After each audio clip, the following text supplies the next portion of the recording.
নমস্কার বন্ধুরা, কেমন আছেন সবাই? আশা করি সবাই অনেক বেশি ভালো আছেন। আমি কিভাবে পার্সেল পাঠাই এ বিষয়ে অনেকেরই জানার আগ্রহ থাকে। প্রথমেই বলি, শুধুমাত্র একটি পণ্য নিয়ে কাজ করাই আমাদের লক্ষ্য নয়, পণ্যটি সুন্দরভাবে পৌঁছে দেওয়াটাও আমাদের দায়িত্ব। একটু পরিপাটি গোছালো কার না ভালো লাগে বলুন? আমাদের বাংলায় সুন্দর একটি প্রবাদ আছে, আগে দর্শনদারি তারপর গুণ বিচারি।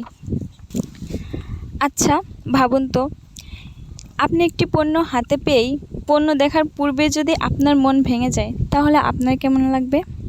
তাই মৃন্ময়ী কথা শুধুমাত্র পণ্যের গুণগত মান নয়, সুন্দরভাবে উপস্থাপনের দিকটাও মাথায় রেখে কাজ করে থাকে। আপনাদের যে কোনো পণ্য আমরা খুবই যত্ন সহকারে পাঠিয়ে থাকি। পণ্য আপনাদের যত্ন করে পাঠিয়ে দেওয়ার দায়িত্ব আমাদের। তাই আপনারা নিশ্চিন্তে যে কোনো পণ্য আমাদের পেজ থেকে অর্ডার করতে পারেন। ভালো থাকুন, সুস্থ থাকুন, আর অবশ্যই মৃন্ময়ী কথার সাথেই থাকুন। আজ এ পর্যন্তই। টাটা।